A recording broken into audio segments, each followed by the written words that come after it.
Hello, my friends, and welcome back. Thank you very much for being with me again today.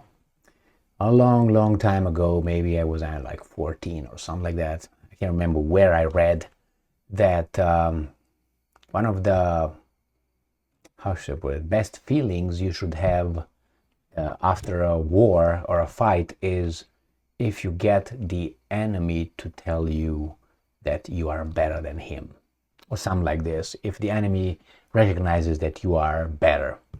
Now, I'm not gonna, or your competitor, your opponent. In this case, I have Nadal and Rafael Nadal and Novak Djokovic. They were, one against another, and the other one Federer. And we have here Rafael Nadal, who's not the ultimate, voice in assessing a person or a tennis player's value. But being your opponent and not necessarily your friend, because the media portrayed Rafael Nadal and Roger Federer being the friends, the good guys, and for whatever reason they portrayed a Serb. Maybe that was one of the reasons I have a gut feeling, as being the bad dude and the unwanted ugly chicken, right? For whatever reason. And it seems like, actually it doesn't seem like, it's a fact, Djokovic surpassed both his former opponents, competitors. And we have Rafael Nadal in his honesty or assessment, which I always liked Nadal. I didn't like Federer because I think Federer was a little bit more dark. I know women like him, but it's about tennis, not about looks. And I didn't like him. I gave him from 0 to, just because you asked me. From 0 to 10, I will give something that I don't like about Federer. And I'm going to give him a 3. I will give Nadal maybe a 5 and Djokovic a 4 or something like that. So they're not the best looking guys. Like Bjorn Borg, yeah, that was a handsome guy.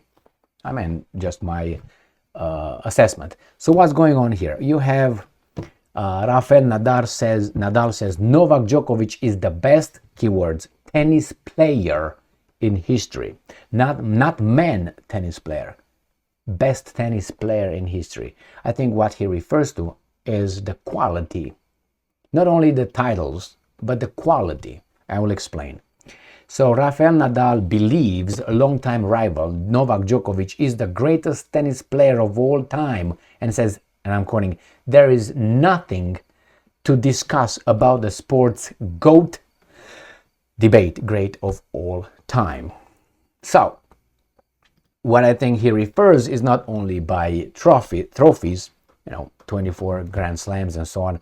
I heard that Vanessa Williams, whatever her name is, the woman with prescribed medication that won 23, I think, and now she wants to get one from Halep, from the Romanian, who she will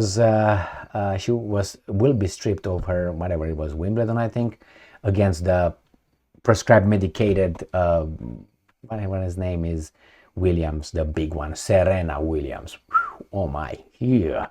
Anyway, so now she wants that title so she can get ahead of unbelievable. So what I think Nadal is talking about is about the complete fighter. And I'm going to give you an analogy with, I can give you Kyokushin karate that I used to practice tremendously in my youth. Yes, I'm old. And I can give you UFC or mixed martial arts or boxing.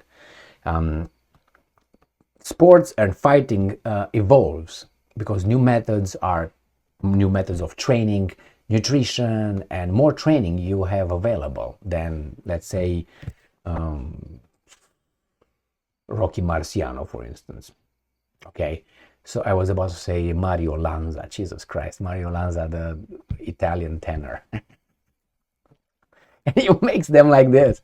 Anyway, I could have gone even worse, But anyway, with Pavarotti or...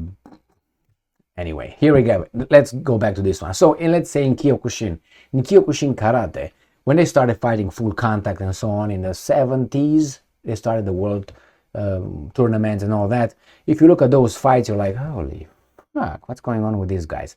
The same is with so-called Bruce Lee being the best and so on. Bruce Lee was surpassed in his execution, not in fighting. Bruce Lee, I don't know how he was fighting because nobody knows. I mean, I can do stuff and, well, yeah, that's good. Yeah, you can do that, but you don't know how you take one or how good you really are, because there's many more things involved in a fight than just the perfect technique. Anyway, I can remember that French guy. It was in Bercy. There were some shows in France, Paris, Bercy. And was this guy, what the hell was his name? Belgian. He used to do like a self-made kata, pak, pak, pak, on Eye of the Tiger song. Pum, pum, pum, pum, pum, pum, pum, pum, pum. I can't remember the name of the guy. Man, I knew it. I knew the guy. So he was a very good, fantastic executioner. Kicks, punches, perfect guy. He was not a champion. Why? Because it's two different things. The same with Bruce Lee. He was good for his time as showing. Kicking fast, being fast, doing push-ups in one finger, blah, blah, blah, blah, blah, blah. Okay, now that could be done right now. I mean, yeah, I'm going to show you right now. Go down. Anyway, just saying, things evolve. So the same in Kyokushin. In 1970s, if you get, let's say, Nakamura, who was a world champion, I think it was the first one, then you get Nakoto Nakamura, I think he was. Then you get Akiyoshi Matsui, or you get Andy Hug of Switzerland, or you go right now and you go to the guys right now. I'm talking of good guys, probably kick that guy's asses in no time. It's just different. The same in MMA. If you look at MMA at the beginning, with all those guys, you put them now with the guys now, they will not face it. Things evolve better.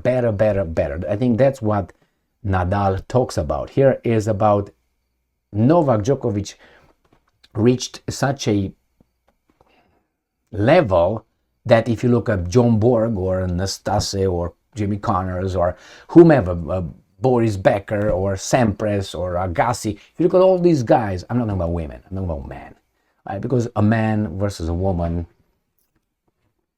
Anyway, ask Vanessa Williams, Serena Williams, and see the interview with McEnroe being asked about if Serena Williams is the best tennis player. Said best tennis player, maybe the best woman tennis player, but not best.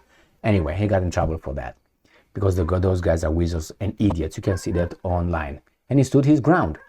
So in this case, I think that Djokovic is the maximum that tennis has ever produced, and that's what he refers to. Not only his titles, but also his perfection in execution and in tennis overall.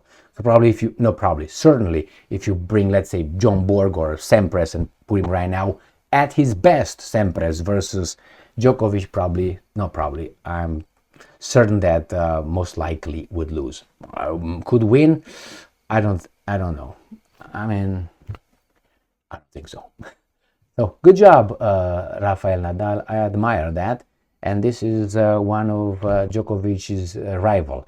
Probably if you ask Roger Federer, he's going to come and tell you, some people might say that because he's a weasel. Anyway, thank you very much for being with me again today. Stay strong, stay smart, look for the truth, and be just.